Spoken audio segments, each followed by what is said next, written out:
Okay, so tonight's story is going to be on Prophet Dawood alayhi salam, but we're going to be talking about a story that happened back when he was still a very young person, a boy. So Prophet Dawood alayhi salam was from the clan of Bani Israel, and it is the same family as Prophet Yaqub. And Dawood's father had many children, one of whom was Dawood alayhi salam, Prophet Dawood alayhi salam. While Dawood was still a young person, possibly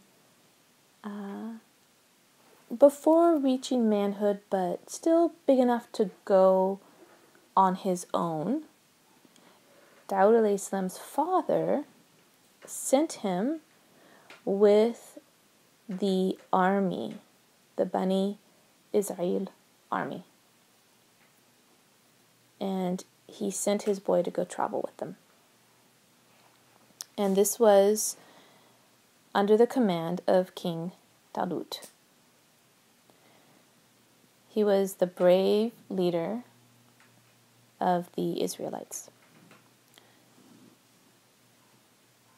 Now, Talut's army on this particular mission was on its way to fight against a horrendous enemy, an enemy that was feared across the land. And at the head of that army was a formidable warrior, Jalut. He was big. He was like a giant. He was tall. He was muscular. And wherever he went, people probably trembled in his presence.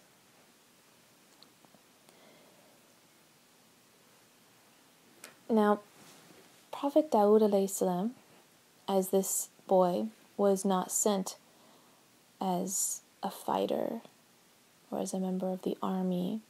He was not sent as a soldier because he was too young. He was sent to take care of the soldiers' needs and maybe even learn some of the skills that the soldiers had learned, but he certainly was not a fighter. Before they actually got to the battle, on the way, King Talut's army approached a beautiful stream. It was crystal clear, fresh running water. It looked so refreshing. And the soldiers had been marching for a very long time at this point, and they were tired, and they were weary, and they were so thirsty. And they knew that that water would refresh them. That cool water in the stream looked so good. Talut, King Talut, told the members of the army that they must not drink from the water. But if they are extremely thirsty, they may have a few sips, but they must not drink from the water. Now, I'm not sure why he told his army to do so. Maybe it was a test to see who would obey him, to see if they were prepared for battle. Maybe there were some impurities in the water. Maybe if they drank the water, they would get sick. But if they had just a little bit of it, they would be okay.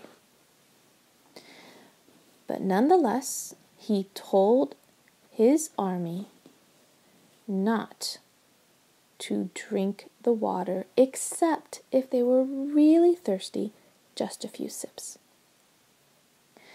But their mouths were so dry and parched, and they were so weary and tired, and the sun was hot and glaring, and they wore so many layers of clothes, and maybe their army, like their what do you call those? The army suits of armor. And it could have been very heavy and uncomfortable and hot. Maybe they wore thick leather to protect themselves when they were fighting and they had to carry their weapons. And when they got to the water, nearly everyone began to drink. And they drank and they drank, and the water was so refreshing and it quenched their thirst. And they gulped at the water and they gulped and they filled their bellies till they just couldn't drink anymore.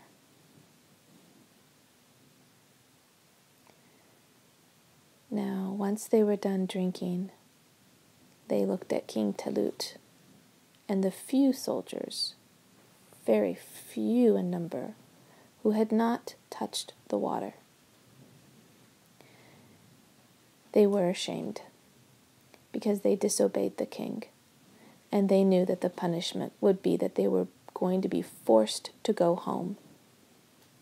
They would be forced to return back. They would not be able to fight, and they would have to explain to the members of their family and the town why they were sent back. They were very ashamed at what they did. And they could see that King Talut was very angry with them. But more than that, they also knew that Allah subhanahu wa ta'ala would not be happy with them either. And feeling guilty, they made all kinds of excuses for drinking the water at the stream. They wanted to remain and fight. They wanted to go to battle. They did not want to be sent home. They pleaded with the king that it wouldn't matter that they drank from the water, but they were still strong enough to fight.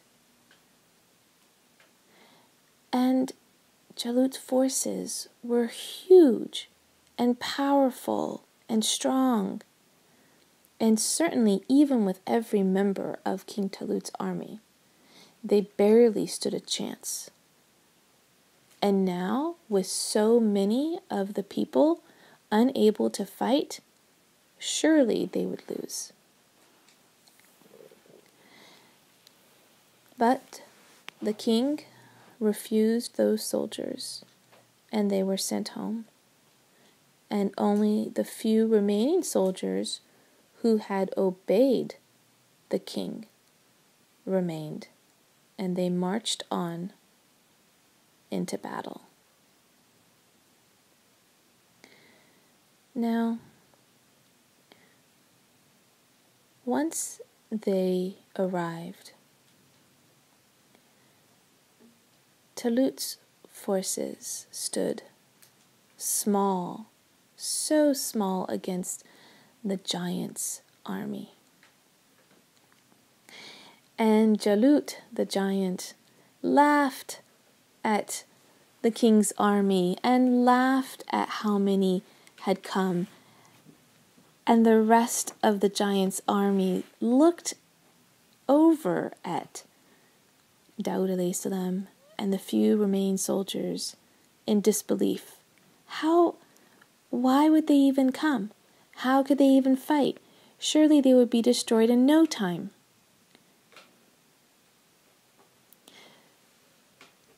As King Talut stood with only a few soldiers in front of this massive army, they did not despair, for they remained faithful to Allah subhanahu wa ta'ala.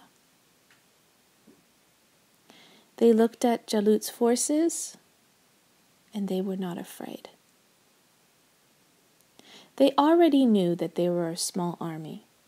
They already knew they barely stood a chance against Jalut's forces. But they had faith in Allah subhanahu wa ta'ala, and they knew that they were marching into battle for Allah's sake.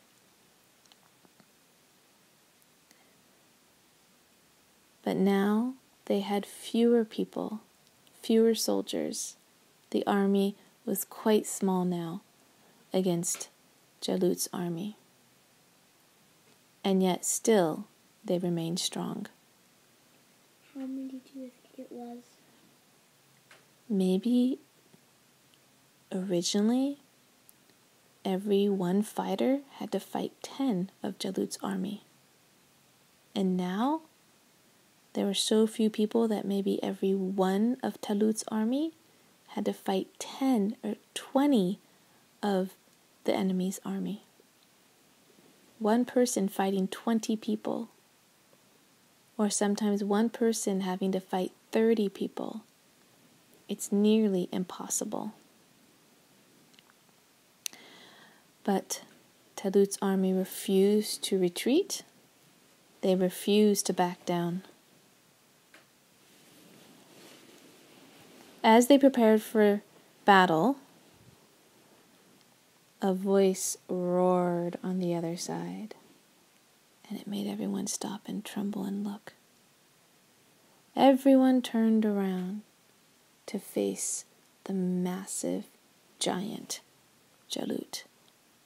He stepped out from among the forces and intimidated anyone who looked at him. His arms were enormous. His legs were enormous. His muscles were enormous. And he himself was a giant. "Who will challenge me?" he roared. "Who will fight me in a battle, 1-on-1? Bring any one of your men," he said to the king, "and I will fight them. Bring me your best fighter," he roared. Jalut walked back and forth, stomping the ground, his massive feet making the ground tremble. No one in Talut's army volunteered. The giant waited and shouted again, "Who will challenge me? Who will fight me? Send me your best fighter." And he walked back and forth in front of Talut's army. So imposing, so tall, so big, so terrifying. And yet no one in Talut's army was brave enough to confront him. Except one person. Brave young Dawood stepped forward. "I will challenge him," he told the king. The king looked down at this young boy. "You're too young. You're too small. You're not a man. You're not a soldier. You cannot fight him." But Dawood insisted, "I will fight the giant." And after convincing the king, he stepped forward from the army. "I will accept the challenge." Jalut's army looked on in surprise and confusion. Who is this boy to fight the best warrior? Who is this young, almost tiny young boy? He was probably less than a teenager, not quite a man. 12. He could have been 12. He could have been 10. He could have been 14. But he wasn't a man yet, and he certainly wasn't a soldier. He stepped forward to accept the challenge. Jalut probably thought it was a joke of some kind. Certainly his army must have been laughing. "What is this? We ask for your best soldier and you send us a boy?" But the laughter soon stopped. when horror replaced their expressions. Because Dawood alayhi salam reached into his pouch and retrieved a weapon that's kind of like a slingshot. It looks sort of like a Y. If you've ever seen a tree kind of branch off in the shape of a Y, it looks sort of like that. And stretched across is a piece of probably animal gut or sinew, similar to a rubber band. And in that, he placed a rock. And he pulled the stretchy material back across the weapon and pulled it taut. So it was as tight as he could pull back. And he had to hold it firm and steady. And he aimed it right for Jalut's head. And he pulled it back nice and tight. And when he could pull it back no farther, he released it. And the stone went hurling through the air and struck Jalut right in the head. And he immediately fell down dead. And the army was utterly astonished. They barely could understand what had just happened. Imagine it like a bullet releasing from a gun, striking a person right in the head. That is nearly how powerful this weapon was. Clearly it could be used for fighting, but it could also be used for hunting. You could strike a bird in the air with it. You could strike a rabbit or another small animal. And in this case, you could take down one of the most fearsome warriors in the army. Now the soldiers were astonished at what happened. They slowly backed away and now questioned whether they were going to be able to fight the king's army. For if a small boy could come out and defeat their greatest warrior, what did that say about the rest of the army? However small they were, they must be fearsome warriors. And Jalut's remaining army decided that it wasn't worth it for them. And they were scared, and they fled. They saw their great warrior killed on the ground, and they left.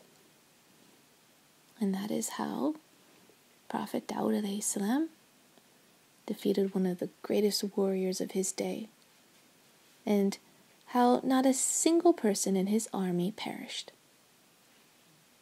If you want more information on the lessons that we are doing with this main lesson block, you can head over to my website at pepperandpine.com. And if you want to see some of the other videos in this main lesson block, you can tap on the screen right now. And if you are interested in seeing how our homeschool is progressing on a daily basis, you can find me on Instagram at pepperandpine.